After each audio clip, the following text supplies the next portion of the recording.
चाय की सुगंध में छिपा प्यार।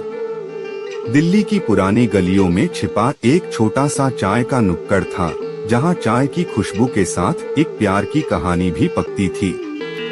दुकान चलाते थे मोहन, एक शांत स्वभाव के आदमी, जिसकी आंखों में उतनी ही गहराई थी जितनी उसके बनाए चाय के कप में। और उनकी जिंदगी में रंग भरती थी लैला, एक जिंदादिल लड़की, जिसकी हंसी चाय की भाप की तरह उड़ती और दिल को छू जाती थी।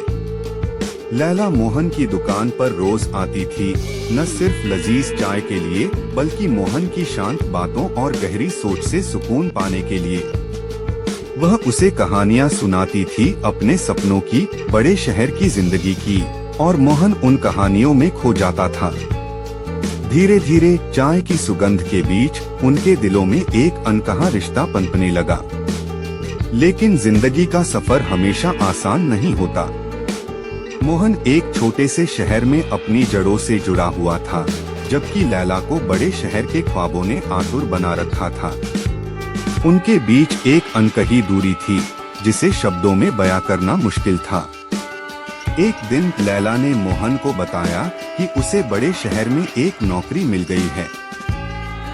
मोहन के चेहरे पर खुशी और गम दोनों झलक उठे। वह लैला की खुशियों के लिए खुश था, लेकिन उसे यह भी पता था कि यह उनके प्यार की परीक्षा होगी।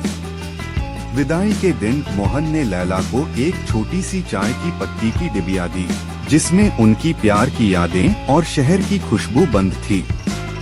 लैला ने उसे गले लगाया और कहा, मोहन, दूरी चाहे जितनी हो, लेकिन तुम्हारी चाय की याद मुझे हमेशा वापस लाएगी।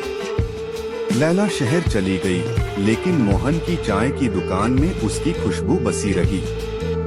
हर रोज मोहन उसी शांत स्वभाव से चाय बनाता और लैला की कहानियां याद करता। वह जानता था कि असली प्यार दूरी से कमजोर नहीं होता, बल्कि और मजबूत बनता है। एक साल बाद एक सर्द शाम में लैला वापस आई। वह बड़ी शहर की चमक छोड़कर मोहन की चाय की सुगंध में लौट आई थी। मोहन ने उसे अपनी बाहों में ले लिया, और उस पल शब्दों की जरूरत नहीं थी। चाय की खुशबू उनके प्यार की गवाही दे रही थी, जो दूरी की परीक्षा में और निखर कर आया था।